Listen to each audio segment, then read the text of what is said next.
Thylakoid. ठीक है, देखो they are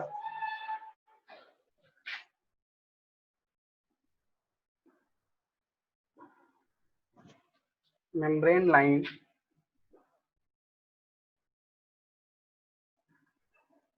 flattened sac which run throughout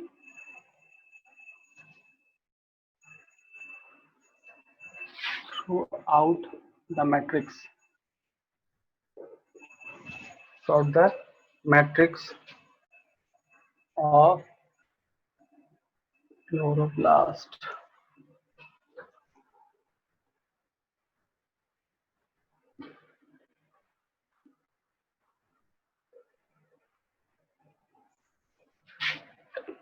Since they take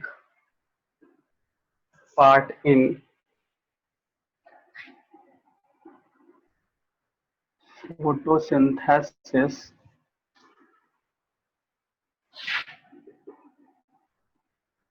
they are also called structural element of the chloroplast.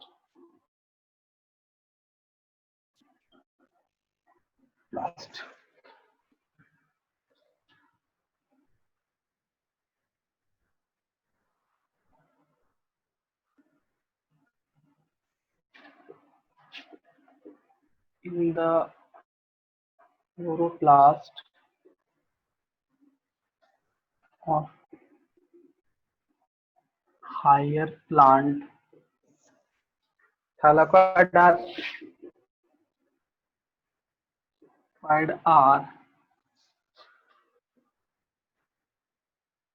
stalked at clades, stalked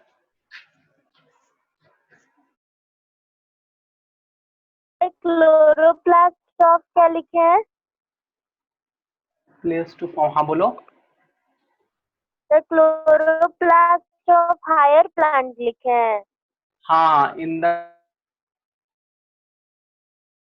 at place to form grana, to form grana.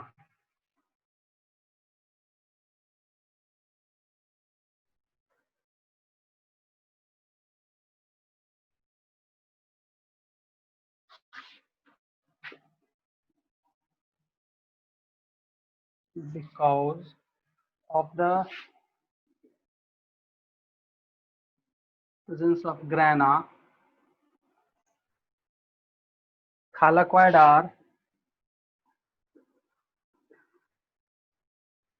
are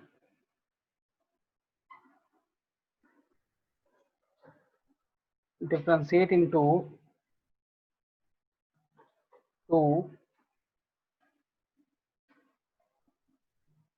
एक ग्रैनल थैलाकोइड, एक stromal थैलाकोइड. चलो इसको note करो.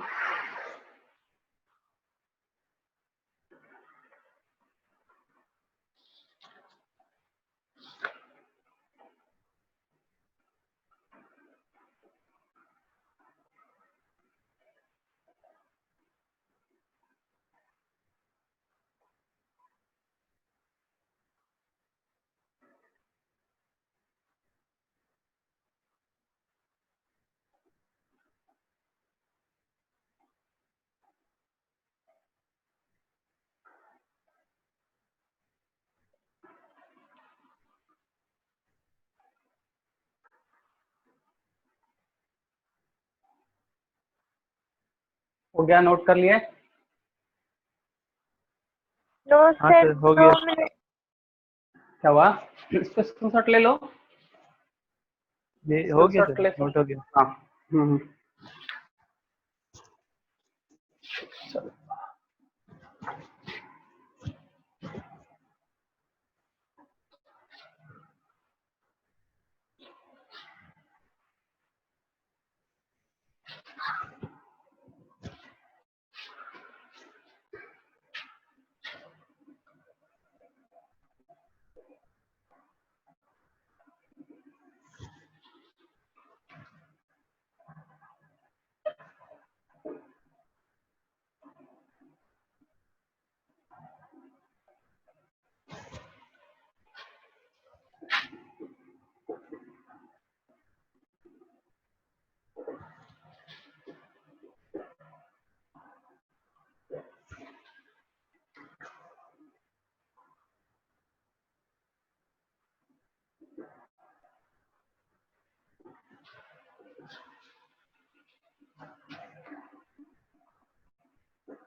Sir हम्म first point में pigment के बाद क्या लिखे हैं सर?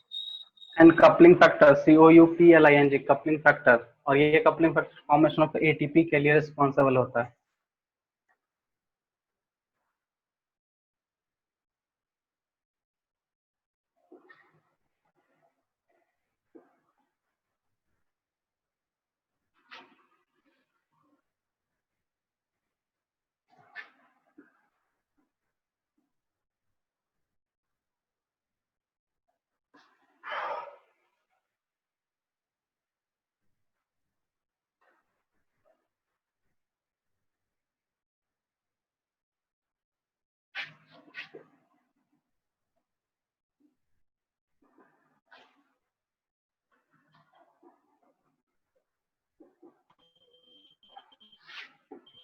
वो कैरोटीन्स लिखा है। हाँ, कैरोटीन्स है, कैरोटीन्स है। They occur in specific group called photosystem. तो फोटोसिस्टम 1, फोटोसिस्टम 2 भी इसमें आता है। तो फोटोसिस्टम अभी समझते हैं, ठीक है। Chloroplast has its own DNA, own naked DNA. Point में पिगमेंट के बाद क्या लिखे हैं? Include chlorophyll A, chlorophyll B, xanthophyll and carotenes.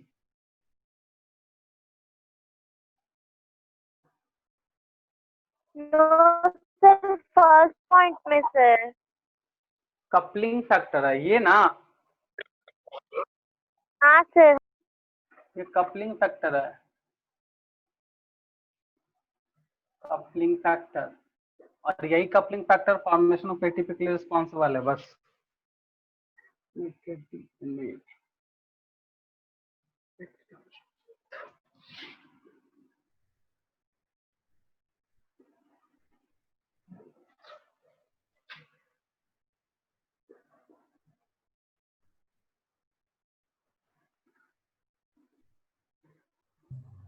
Sir video clear नहीं आई सर, बहुत नहीं क्लियर दिखा। जो क्लियर नहीं है, सबका नो प्रॉब्लम सर, थी। ठीक है सर। सर आ रहा सर। आ रहे रिफ्रेश सर। करो तुम, रिफ्रेश कर लो, रिफ्रेश कर लो तुम। हाँ, रिफ्रेश एक बार कर लो।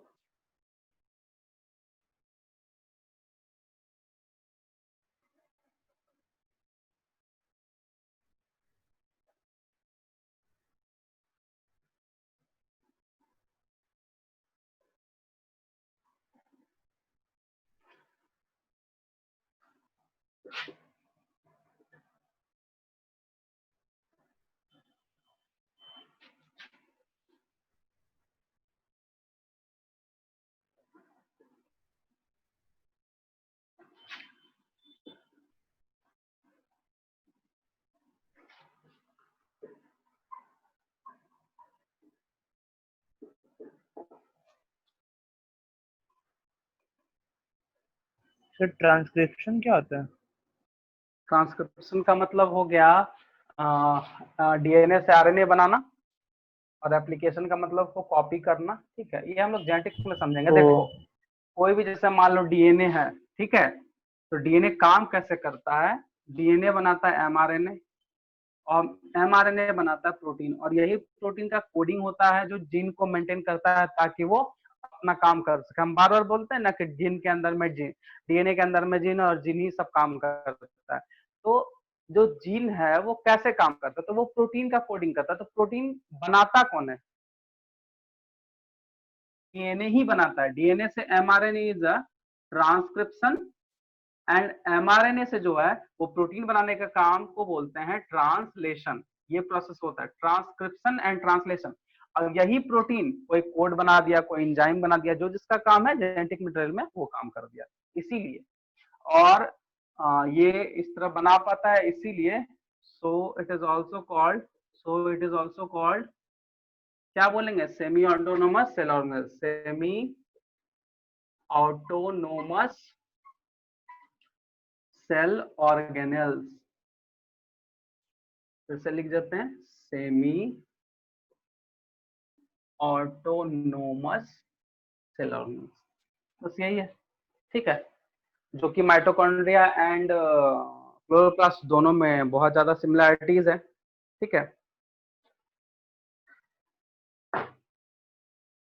ये हो गया प्लास्टिड्स का क्लोरोप्लास्ट खत्म। अब हम लोग का नेक्स्ट जो टॉपिक है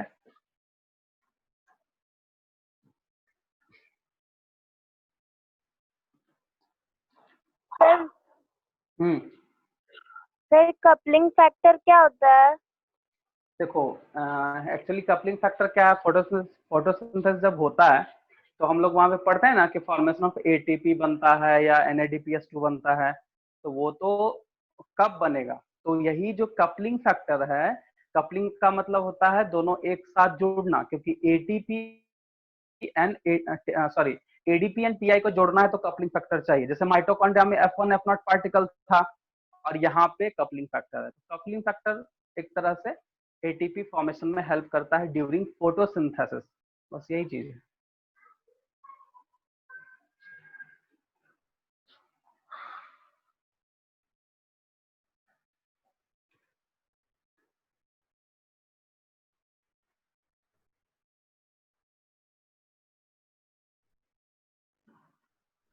सर हम्म सर हम लोग का जो टेस्ट होने वाला है संडे को, तो सर आप जितना पढ़ाएं सर उतना सब कुछ आएगा सर? उसका तुम लोग को सिलेबस नहीं दिया गया है? No sir. नहीं सर, अभी बोला कि खाली सैंपल पेपर देगा, कैसा आएगा टेस्ट इसके बारे में। लेकिन सैंपल पेपर में तो 10th का क्वेश्चन सब है सर। यस सर, बहुत सारा क्वेश्चन है। अच्छा अच्छा ठीक है, हम देख लेते हैं, हमको बात करना पड़ेगा हमको।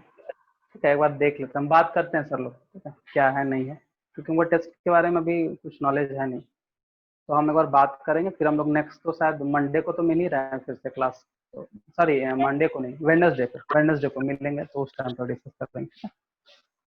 सर हाँ बोलो। सर जो टेस्ट होता है सर वो हम लोग री अटेम्प्ट नहीं कर सकते हैं सर? ये बात नहीं पता हमको दीक्षा, वो बात करना पड़ेगा हमको। रीअटेम्प्ट कैसे करोगे, वो तो ऑनलाइन का कुछ टाइमिंग का सेट होगा, ठीक है, रीअटेम्प्ट नहीं होता है उसमें, टेस्ट है, बाद में कब करना है वैसा कुछ तो है नहीं। ठीक है, संडे का टाइमिंग इसलिए लिया गया है। हाँ बोलो, आवाज नहीं आ रही है तुम्हारी।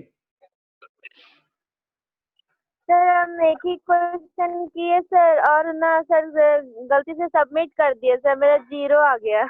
हाँ तो वो सबमिट के बाद रिटर्न नहीं होता है। हाँ तुमको वो फिर हो सकता है वो वाला जो वो क्वेश्चन सेट है मिल जाएगा, बट वो एग्जाम तुम्हारा सबमिट हो गया, ठीक है, वो होता है, वैसा ही रहता है ऑनलाइन इसी तरह।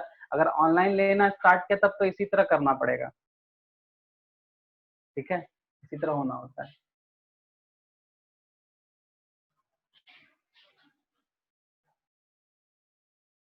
नोट कर लिया इसको? हाँ सर, हो गया। चलो अब हम लोग आते हैं सीलिया एंड फ्लैजिला में, जो इसका मेन पार्ट है।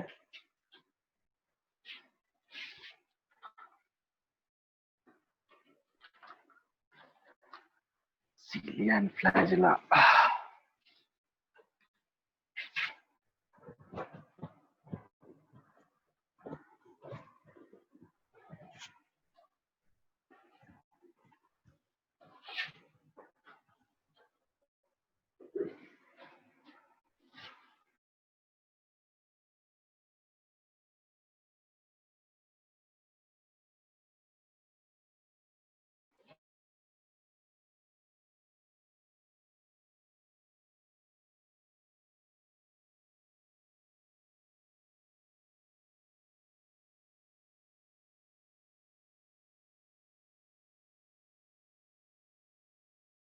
अब हम लोग आते हैं फ्लैजिला एंड सीलिया।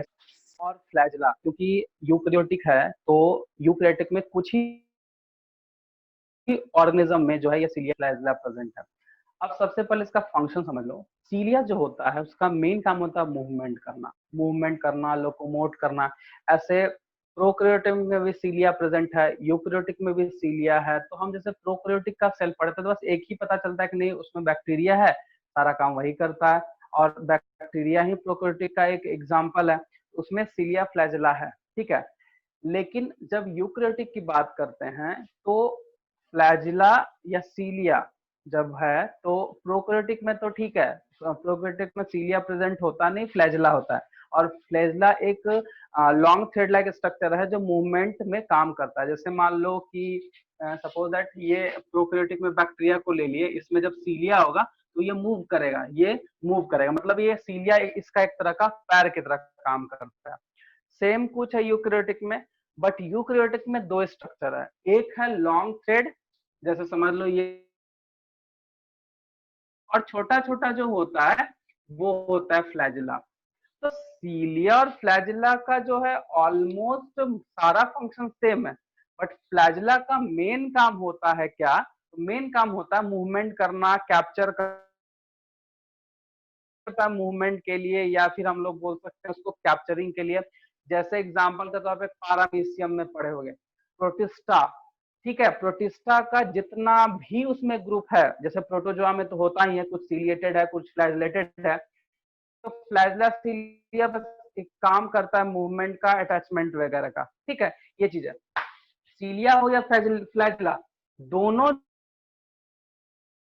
चार पार्ट से। तो सबसे पहला जो पार्ट है वो है बेसल बॉडी, ठीक है, इसको पहले समझो फिर हम इसका लिख पाएंगे। बेसल बॉडी क्या होता है, बेसल बॉडी। दूसरा होता है रूटलेस, रूटलेस। तीसरा होता है बेसल प्लेट, और चौथा होता है शाफ्ट, ठीक है। अब यहाँ पे हमको समझना है कि बेसल, जो हम लोग यहाँ देख रहे हैं शाफ्ट लिख रहे हैं, बेसल प्लेट है, रूटलेट, सॉरी रूटलेट्स है, बेसल बॉडी है, ये है क्या, ठीक है। चलो हम लोग सबसे पहले उसको समझते हैं क्या है नहीं है। अगर हम इसका इंटरनल स्ट्रक्चर समझेंगे तभी समझ में आए, क्योंकि देखो इसका जो है, मान लिया जाए ये सेल वॉल, सेल मेम्ब्रेन है, सेल मेम्ब्रेन है, और यहाँ पे अंदर में ये ज्वाइंट है, और यहाँ से इस तरह से स्ट्रक्चर मान लो ये फ्लैजिला का है, ठीक है। तो फ्लैजिला का जो है बेसल बॉडी, जैसे मान लो ये हमारा हो गया बेसल प्लेट, बेसल प्लेट बोलते हैं इसको, ठीक है। नीचे वाले पार्ट को बोलते हैं रूटलेट्स, इसको बोलते हैं शाफ्ट, और ये पूरे को बोलेंगे बेसल बॉडी। क्या बोलेंगे, सॉरी बेसल बॉडी नहीं, बेसल मतलब देखो एक्चुअली इसका स्ट्रक्चर बनाना पड़ेगा, हम स्ट्रक्चर बनाते हैं उसके बाद समझ में आएगा, पहले हमको स्ट्रक्चर बनाने दो, मेरे को समझ में ही नहीं आएगा किसको क्या बोल रहे हैं।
देखो हम क्योंकि ये यूकैरियोटिक का पढ़ रहे हैं तो ध्यान देना, सबसे अपर लेयर में प्लाज्मा मेम्ब्रेन है। इसमें यूकैरियोटिक का तो उसमें प्लाज्मा मेम्ब्रेन मेनली जो यूनिसेलुलर वगैरह में प्रेजेंट होता है।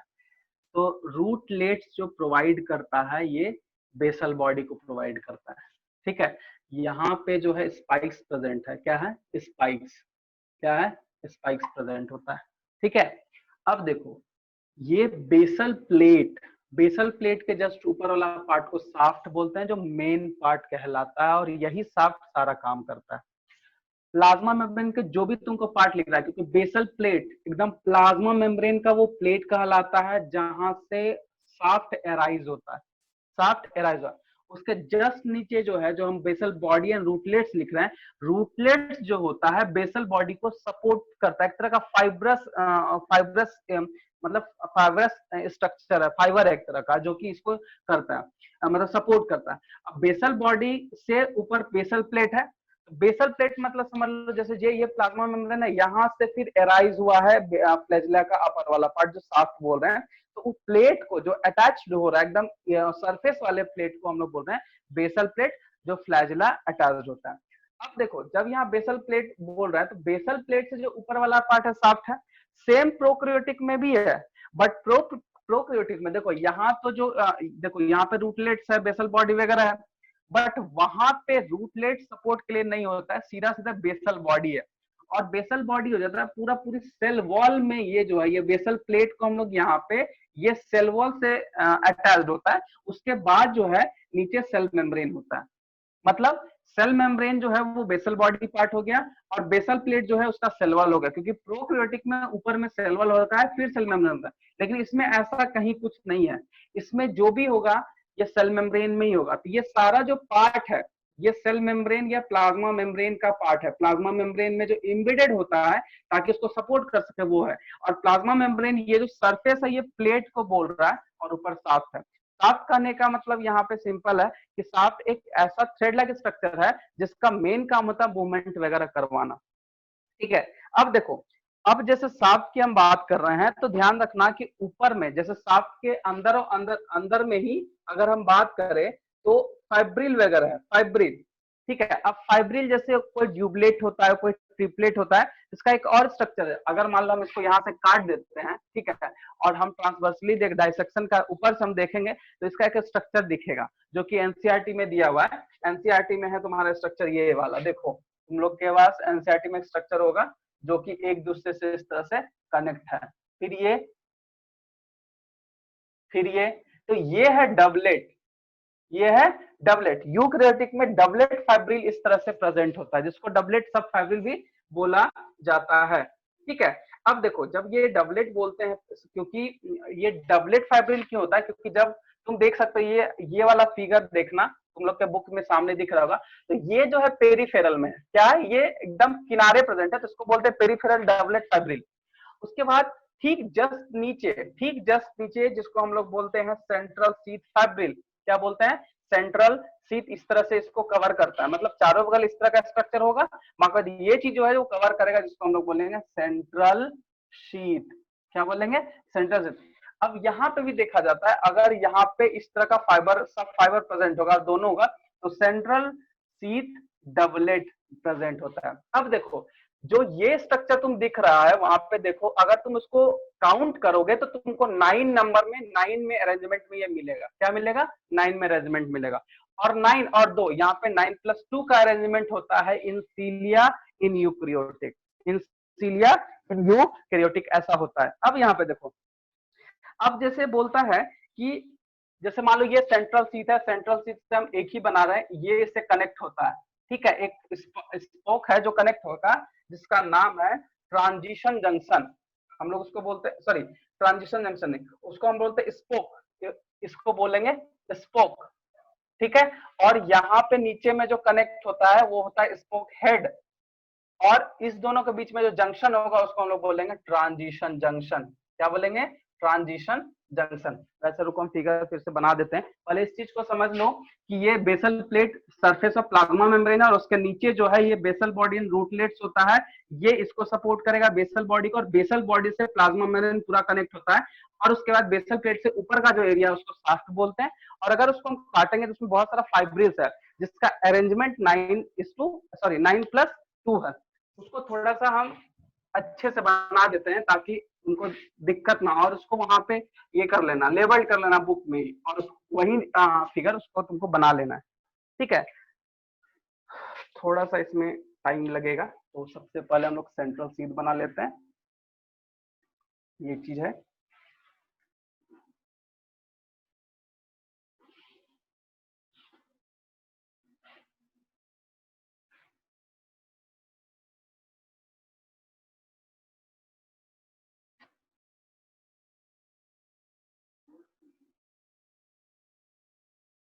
ये ए, ये बी, ये ए, ये बी, और जो कनेक्ट होगा ये कैसे कनेक्ट होगा,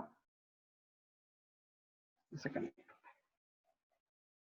तो इस कनेक्टर को हम लोग बोलते हैं लिंकर, इसको हम लोग बोलेंगे पेरिफेरल, पेरिफेरल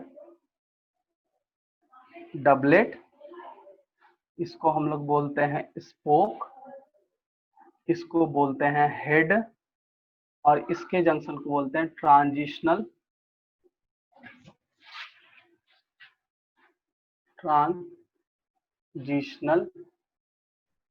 जंक्शन। ये वाला बीच वाला पार्ट है उसको हम लोग बोल देंगे सेंट्रल सीट, और ये जो है ये दो, ठीक है, ये जो दो है इसको हम लोग बोलते हैं सेंट्रल सीट। एक्चुअली इसको सिंगलेट बोलेंगे, सॉरी अलग अलग है ना, तो यहाँ पे सिंगलेट होता है, सेंट्रल सिंगलेट। दो गो है तो यहाँ पे टू सेंट्रल सिंगलेट है, बट एक ही है सेंट्रल सिंगलेट। यहाँ डबलेट है तो वहां पे सिंगलेट है, ठीक है। और सेंट्रल सीट इस बीच वाले को बोलते हैं। उसके बाद ये जो तुम दिख रहा है जिसको कनेक्ट करता है उसको हम लोग आर्म बोलते हैं। बाहर वाले का नाम आउटर आर्म एंड इनर वाले का नाम इनर आर्म, ऐसा बोला जाता है। मतलब देखो ये फ्लैजिला है, इसको हम काटेंगे तो ये इस तरह से स्ट्रक्चर में दिखेगा। ये जो है पूरे यहाँ 1 2 3 4 5 6 7 8 और 9 अरेंजमेंट में रहेगा, मतलब 9 डबलेट पेरिफेरल में रहेगा। एक दूसरे को जो कनेक्ट करने वाला बीच वाला उसको हम लोग लिंकर बोलते हैं। ये देखो लिंकर है, और जो लिंक जिससे कनेक्ट होगा उसको आर्म बोलते हैं। मतलब ये और ये इससे आर्म निकला हुआ है, और सेकंड वाला का भी आर्म निकला हुआ है। तो आउटर इनर आर्म, अब दोनों को जो दोनों को जो जोड़ रहा है उसको हम लोग लिंकेज बोल रहे हैं। ये पूरा बीच में जो स्पोक है उसको स्पोक, ये पार्ट हेड, और ये ट्रांजिशनल, ताकि अंदर वाले पार्ट से वो कनेक्ट रहेगा। बीच, हाँ बीच वाले को सेंट्रल सीट बोलिए। और ये जो यहाँ सिंगलेट है, मतलब है दो लेकिन ये सिंगलेट है, तो इसका अरेंजमेंट 9 हो गया बाहर में डबलेट, और 2 सिंगलेट अंदर हो गया। 9+2 अरेंजमेंट में फ्लैजिला का सारा फाइब्रिल जो है अरेंज होता है। बोलो क्या बोल रहे थे? सर बोल रहे थे कि बुक में मतलब एनसीईआरटी में दिया हुआ इंटर डबलेट ब्रिज, हाँ तो वही लिंकर हुआ। लिंकर हुआ, inter doublet bridge is a linker, ठीक है। तो वो उसको है, तो इसी अरेंजमेंट में पूरा फिगर नहीं बनाए, उसमें बहुत ज्यादा टाइम चला जाएगा। ये पूरा फिगर है, बस इसको जो है उसको वहां पे नोट कर लो, क्योंकि ये पूछता है अरेंजमेंट, ठीक है। फ्लैजिला का काम और वगैरह, बस देखो उसका काम बस मूवमेंट करवाना है भाई, मूवमेंट जैसे कराना वो करा देगा, उसके लिए कोई दिक्कत नहीं, यही चीज है, ठीक है। तो वहां पे खाली बस उसको नोट कर लो, इसको हम लिखवा देते हैं। और हाँ, यूकैरियोटिक में ध्यान रखना, जब प्रोटिस्टा पढ़े थे तो वहां पे सिलिया फ्लैजिला दोनों का एक ही जगह, बट सॉरी दोनों का स्ट्रक्चर सेम है, सब कुछ सेम होता है, लेकिन हर एक ऑर्गेनिज्म के अकॉर्डिंग ये चेंज होते जाता है। जैसे हम लोग सेंट्रियोल पढ़ेंगे तो उसमें भी फाइब्रिल मिलेगा, तो जो 9+2 देख रहे हैं ना, तो यहाँ पे जो 2 का अरेंजमेंट है वो 9+0 चला जाएगा। तो हर एक में अलग अलग होता है। जैसे मान लिया जाए जैसे स्पर्म वगैरह में भी तेल जो है एक तरह का सिलिया की तरह काम करता है, वहां भी सेंट्रियोल प्रेजेंट है। और बहुत सारा ऐसा ऑर्गेनिज्म है जिसमें अलग अलग ये अरेंजमेंट दिखेगा, बट एनसीईआरटी में 9+2 है इसलिए 9+2 का ही दिया हुआ है, जो common eukaryotic type of cell में प्रेजेंट होता है। बस चलो इसको इसको बस इसका लेबल कर लो एनसीईआरटी बुक में, वो ज्यादा अच्छा रहेगा। जो नहीं समझ में आए पूछ सकते हो, कोई दिक्कत नहीं है।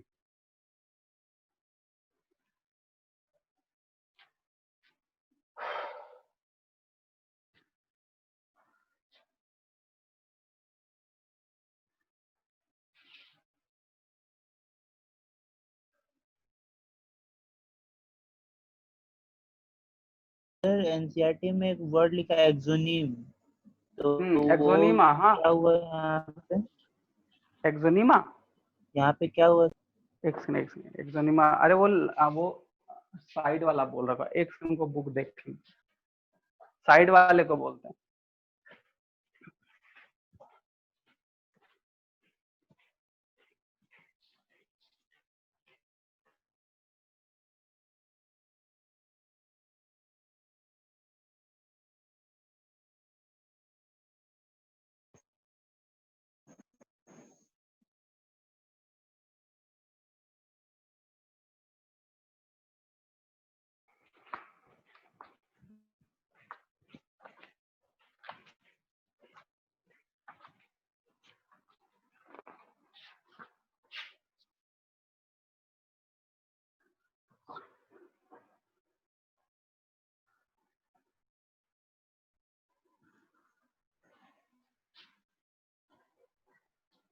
एक्सोनीमा इसी पार्ट को बोलते हैं, पेरिफेरल को ही पार्ट को एक्सोनीमा बोला गया, कोर पार्ट है ना। ठीक है।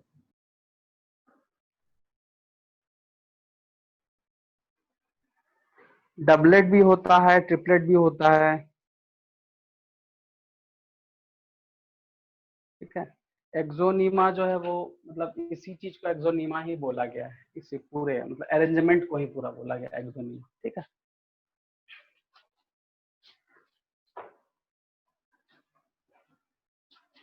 चलो हो गया सब, इसको नोट कर लिए, ठीक है। Yes sir.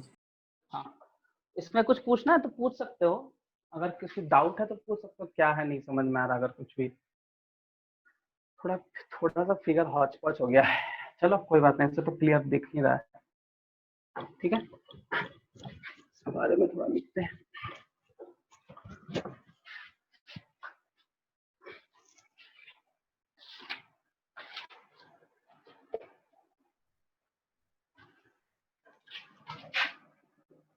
Flagella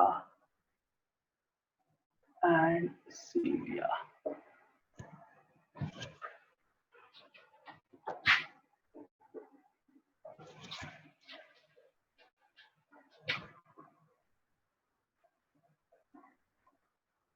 They are fine hair-like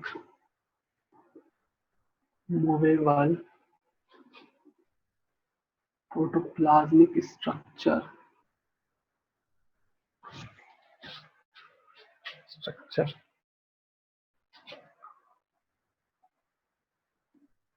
which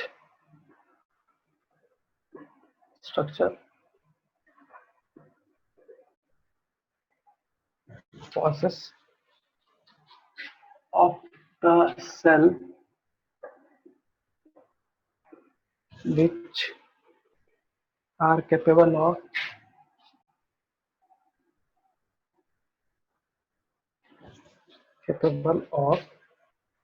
producing a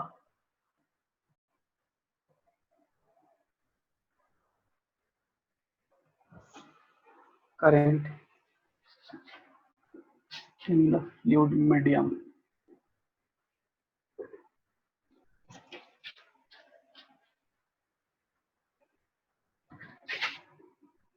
for locomotion and passage of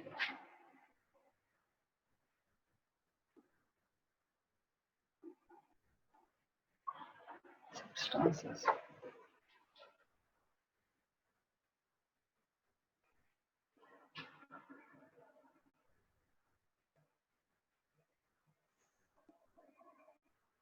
flagella are longer but fewer, while cilia are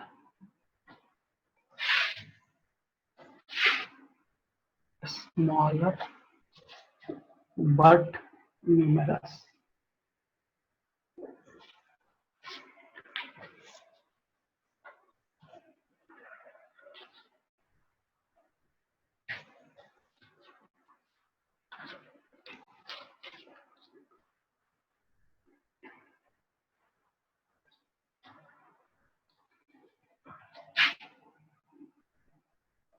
Both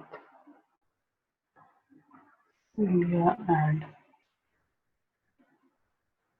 flagella are structurally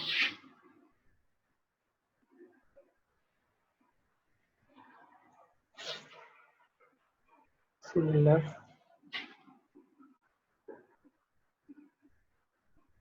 and possess similar parts.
हो गया? हाँ sir हो गया।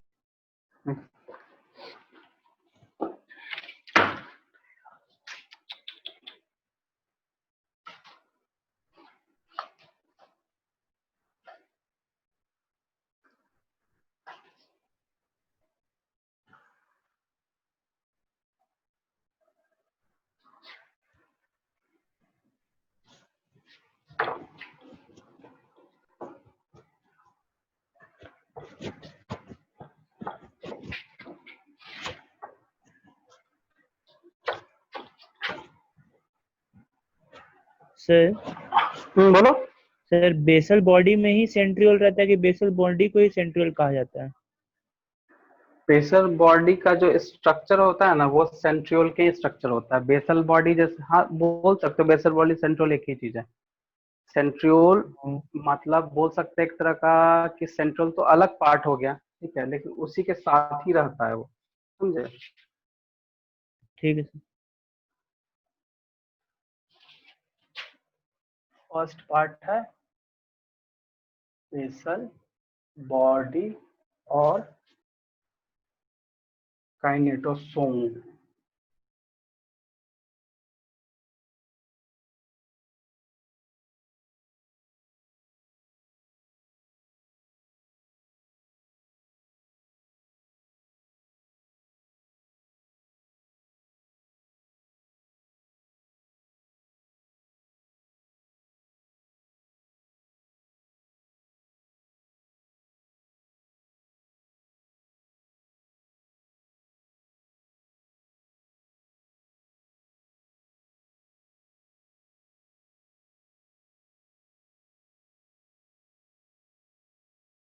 Hello Kailash ji,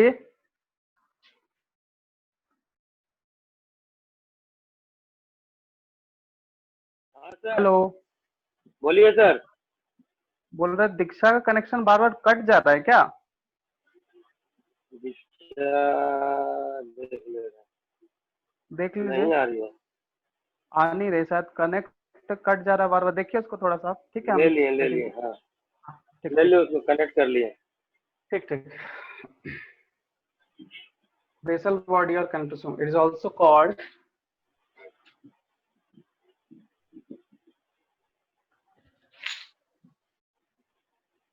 basal granules.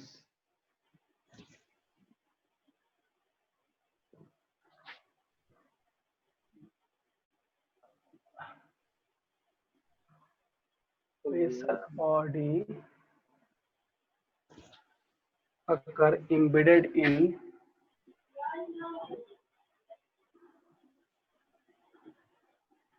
outer part of the cytoplasm. Cytoplasm below the plasma membrane. Below the plasma membrane. It is like a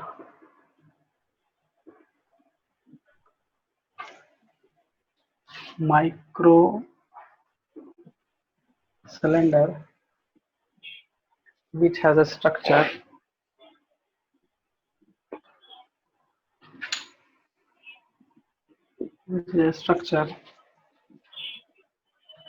similar to centriole.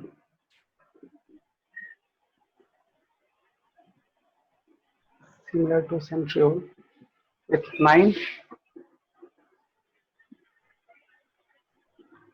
triplet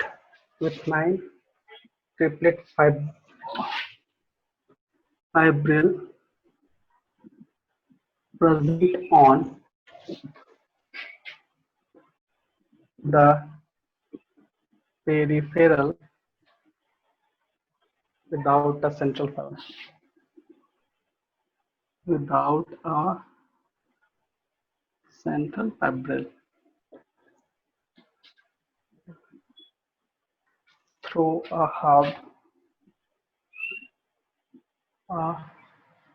hub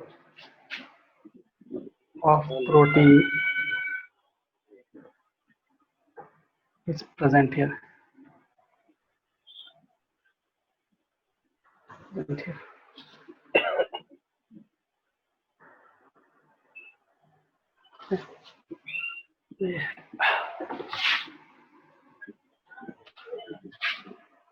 दूसरा है रूटलेट्स.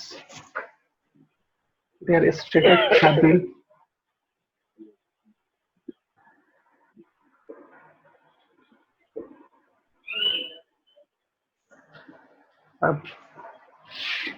fibrillar outgrowth which develop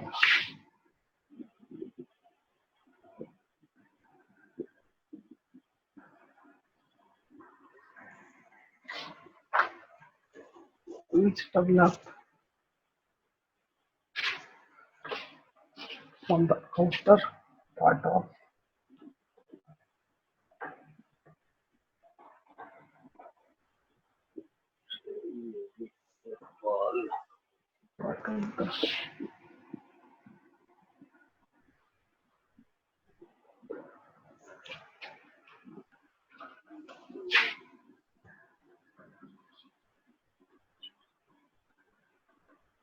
for providing support of the sir basal body and are के बाद क्या लिखे हैं? एक second, कहाँ पे? इसमें sir last last line. last point. Basal body and are meant for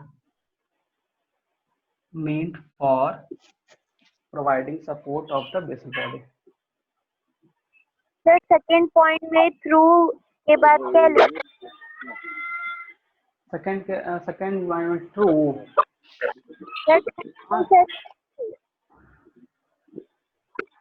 last वो अच्छा ये नहीं सर, इधर सर फिम्ब्रिल के बाद से थ्रू लिखे हैं ना, उसके बाद एक सेकंड, साइटोप्लाज्म होगा सर शायद। Second last line sir, second last line, second second point last का लाइन तो सेकंड है, लास्ट लाइन। सेकंड पॉइंट का सेकंड लास्ट। अच्छा ये पार्ट ऑफ द अरे साइटोप्लाज्म बिलो, सर मतलब थर्ड पॉइंट। हार्ट का था। अच्छा अच्छा हाँ यहाँ समझ गया। Present on the peripheral without a central fibril through a hub of protein is present here. Hub hub HUB होता है, hub hub of protein is present here. ये रूटलेट्स हो गया। अब हम लोग आते हैं नेक्स्ट, बेसल प्लेट। ऊपर हम मिटा दें, ऊपर वाला हम मिटा रहे हैं। सर मिटा दिए। दीक्षा अभी लिखी नहीं है तो रूटलेट्स लिखो दीक्षा, हम ये ऊपर वाला मिटा रहे हैं, ये तो हो ही गया होगा। Yes sir. चलो थर्ड है बेसल प्लेट। बेसल प्लेट तो है वो सरफेस पे प्रेजेंट होता है, प्लाज्मा मेम्ब्रेन के सरफेस पे। Basal plate, it is an area of high density, it is an area of high density which lie above the basal body, which lie above the basal body, basal body at the level of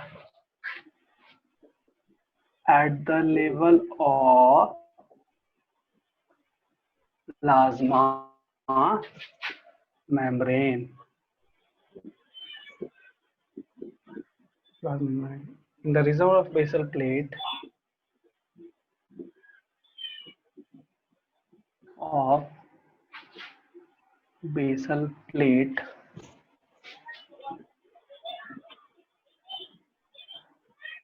one subfibril of each subfibril, one subfibril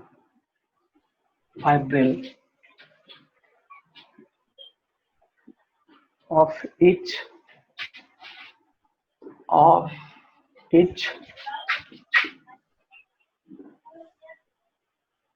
peripheral fibril disappear.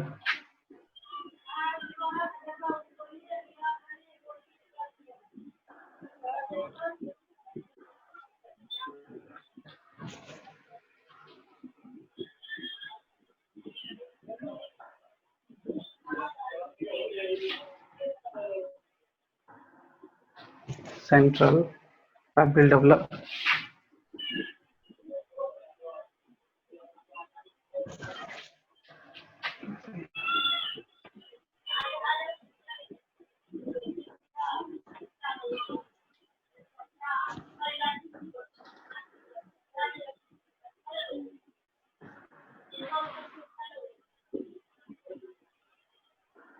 Kailash ji,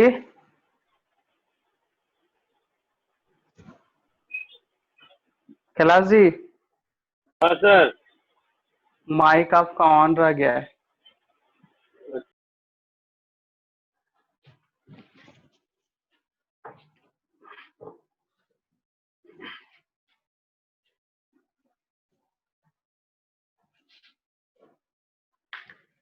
अब हम लोग आएंगे soft, जो इसका main part है। Sir at the के बाद क्या लिखे हैं? At the level of plasma membrane, at the level of plasma membrane.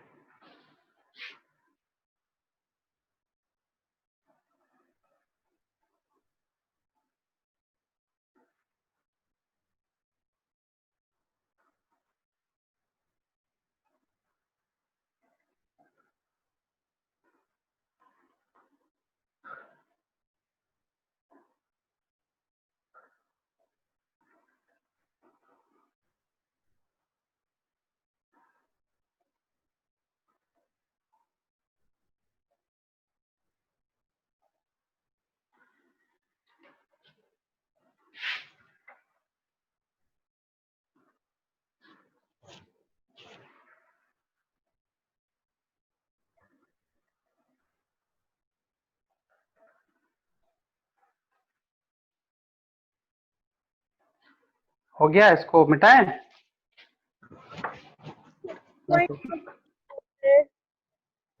ठीक है, लिखो।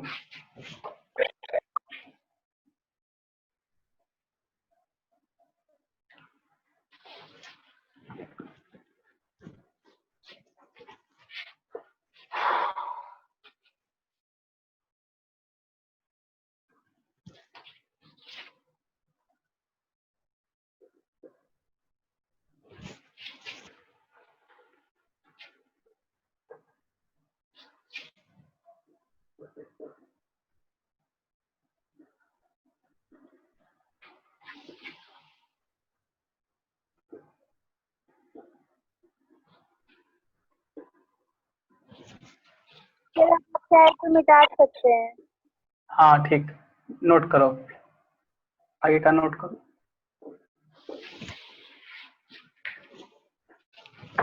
इसमें बहुत कुछ है, सॉफ्ट में लिखना होगा।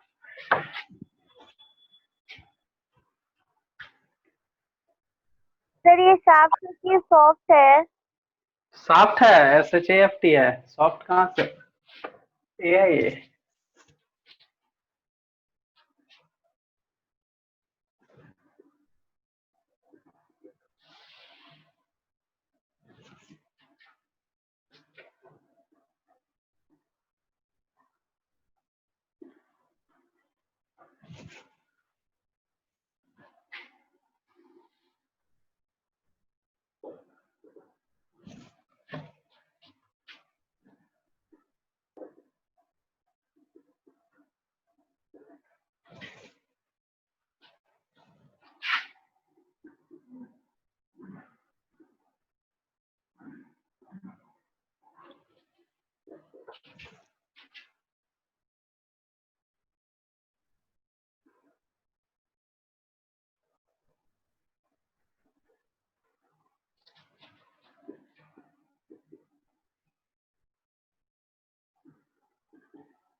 तो मेमा ऑफ 9 पेरिफेरल लिखे हैं।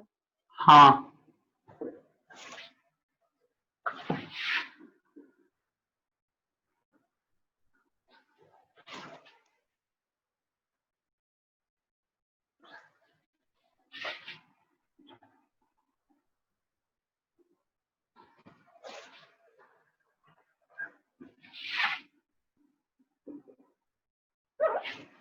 देखो, इसका अरेंजमेंट तो 9+2 और स्टैंडर्ड 11 बोला जाता है। इसके अलावा देखो 9+1 प्लेटफॉर्म में होता है, 9+2 इल है, एशियन हॉर्सेस शू क्रैब उसमें प्रेजेंट होता है। ठीक है,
सर ये 9+0 इज इक्वल टू, ये क्या लिखे है? इल है, एग्जाम्पल एग्जाम्पल, इल, EEL, इल। इल वो एक ऑर्गेनिज्म होता है, एशियन हॉर्स, शू क्रैब, ये सब एग्जाम्पल है। जैसे 9+1 प्लेटफॉर्म में प्रेजेंट होता है फ्लैजिला का अरेंजमेंट, उसी तरह इल में 9+0 का मतलब बीच में जो सिंगलेट है वो उसमें एब्सेंट होता है, बस सेंट्रल सीट होता है जो प्रोटीनियस कवर का होता है, बस प्रोटीनियस इन स्ट्रक्चर होता है। ठीक है, ये है।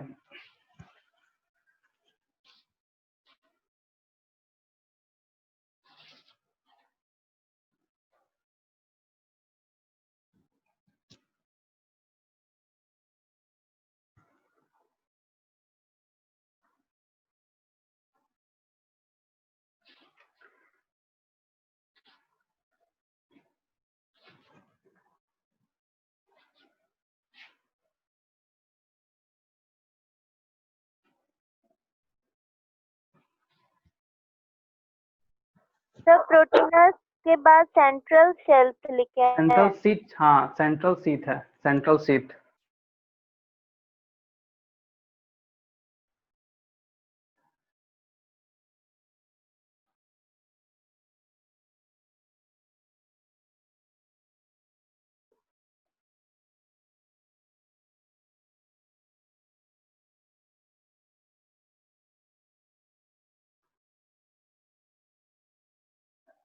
सर हो गया। हो गया, चलो।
सर फिब्रिल फिम्ब्रे का पार्ट है। हैं? सब फाइब्रिल है वो। हाँ सर वही फिम्ब्रे हाँ, का पार्ट है। फिम्बरी का, फ्लैजिला का पार्ट है वो।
सर डाइनिन विथ के बाद क्या है? ATPase,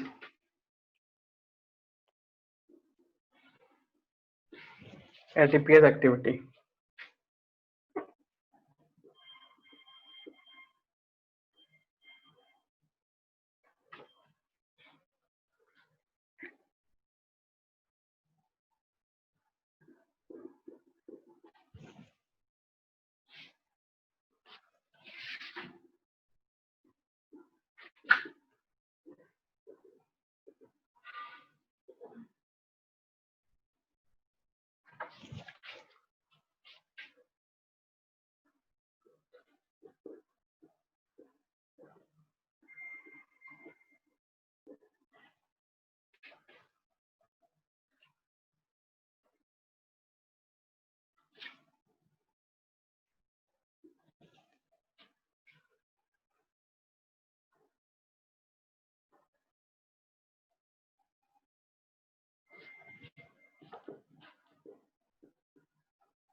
चलो इसको नोट करो।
लिंकर ऑफ प्रोटीन के बाद क्या लिखा है सर?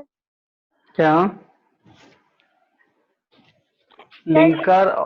हाँ, लिंकर प्रोटीन नेक्सीन है, नेक्सीन।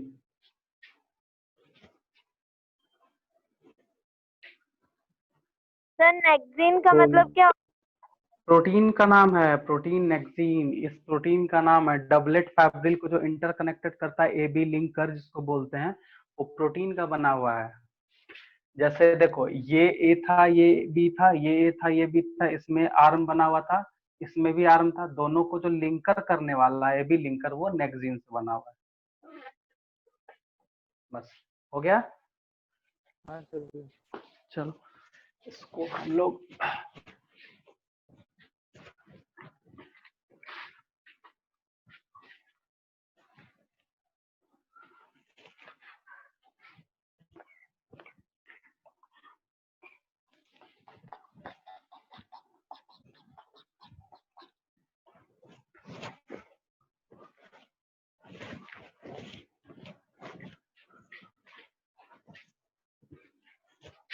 अब आगे है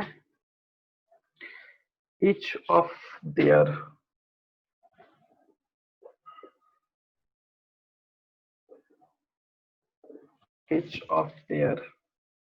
a subfibrils and a subfibril send a radial sends a radial proteinaceous column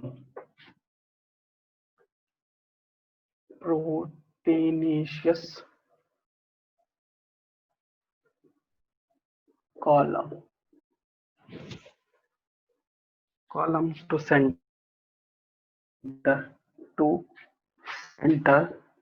it is called spoke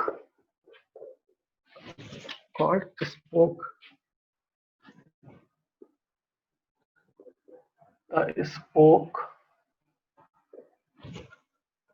are broader internally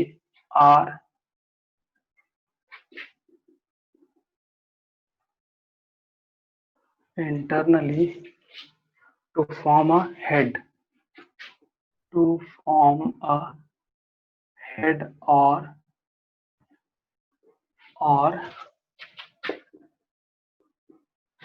or knob. Head is connected to central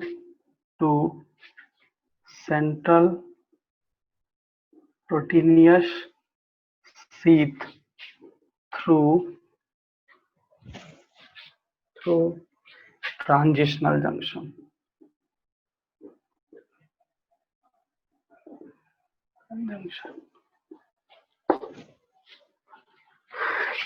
हो गया खत्म.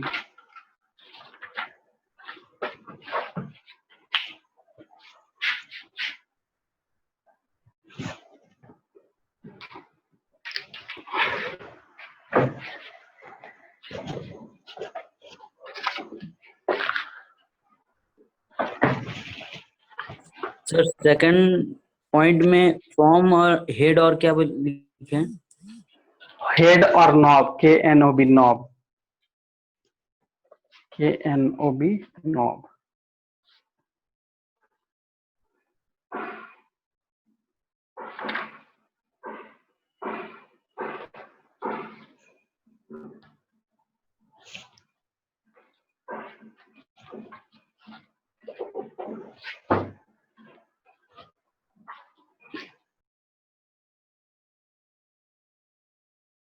सर हो गया सर। ट्रांजिशनल फंक्शन का मतलब क्या होता है? ट्रांजिशनल क्या? फंक्शन ट्रांजिशनल फंक्शन कहाँ जंक्शन है?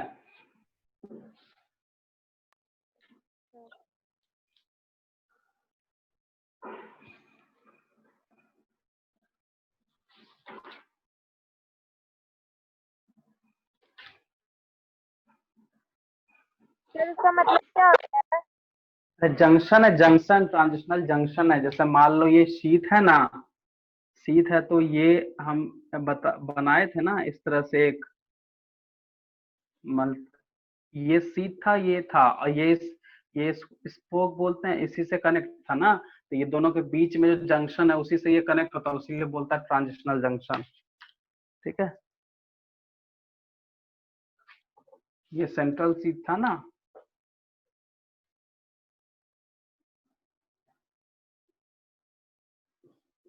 ठीक है, ये था हमारा स्पोक, ये था हमारा हेड, और इस दोनों के बीच में सेंट्रल, और ये था पेरिफेरल डबलेट था ना. तो इसी को बोलते हैं हम लोग, इस दोनों के बीच के जंक्शन ट्रांजिशनल, वही वो कनेक्ट रहता है. ठीक है,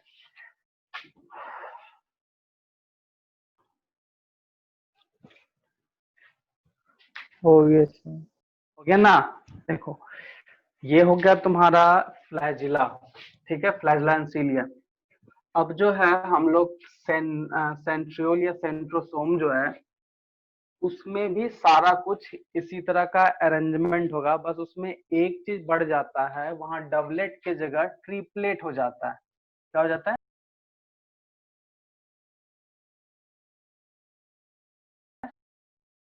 तो वहां पे सॉरी, अगर ट्रिपलेट नहीं, वो ट्रिपलेट ही होता है। जैसे डबलेट हम बताए तो सेंट्रियोल में ट्रिपलेट होता है।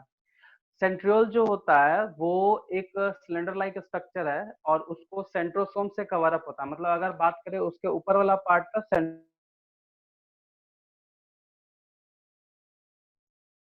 ठीक है, ये हमारा सेंट्रोसोम है। उसमें इस तरह से ट्यूब्यूल लाइक स्ट्रक्चर जिसको हम लोग सेंट्रियोल बोलते हैं, और सेंट्रियोल का अरेंजमेंट भी इसी तरह से डबलेट एंड ट्रिपलेट के फॉर्म में। ठीक है,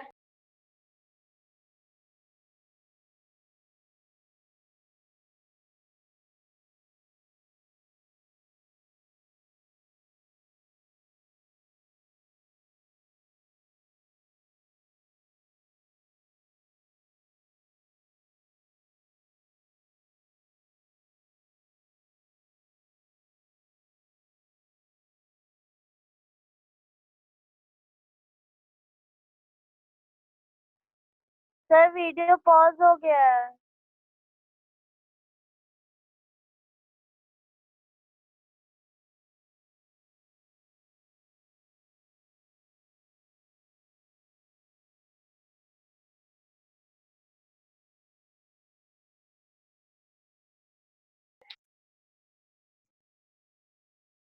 हेलो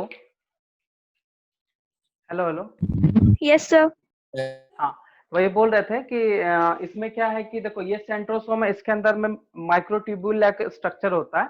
अब इसके अंदर का जो स्ट्रक्चर है सेम सेम फाइब्री जैसे सॉरी फ्लैजिला में जो अरेंजमेंट पड़े वही अरेंजमेंट है, बट वहां पे तुमको ध्यान देना है कि वहां डबलेट था और यहाँ पे ट्रिपलेट हो जाएगा। बाकी बात स्पोक का जो प्रोटीन ट्यूबलिन वगैरह है सारा कुछ सेम है, बस ये थोड़ा सा डिफरेंस है। ठीक है ना, तो इस चीज को ध्यान रखना, इसमें और कुछ ज्यादा है नहीं। सेंट्रियोल जो होता है इसमें एक अच्छा कैरेक्टरिस्टिक्स ये है, आई मीन सेंट्रियोल का एक स्पेशलिटी ये है कि ये सिर्फ और सिर्फ एनिमल सेल में प्रेजेंट होता है और प्लांट सेल में नहीं होता है। और सेंट्रियोल का काम होता है डायरेक्टली स्पिंडल फाइबर का फॉर्मेशन करना। इसलिए बोला जाता है कि सेंट्रियोल जो है सेल डिवीजन के टाइम पे वो ज्यादा हेल्प होगा। ठीक है, सेल डिवीजन के टाइम पे क्या होगा, वो हेल्प, मतलब सेल डिवीजन का जो प्रोसेस है उसमें वो हेल्प करता है। मतलब कह सकते हैं कि सेल डिवीजन का जो काम है बिना सेंट्रियोल के नहीं हो सकता है।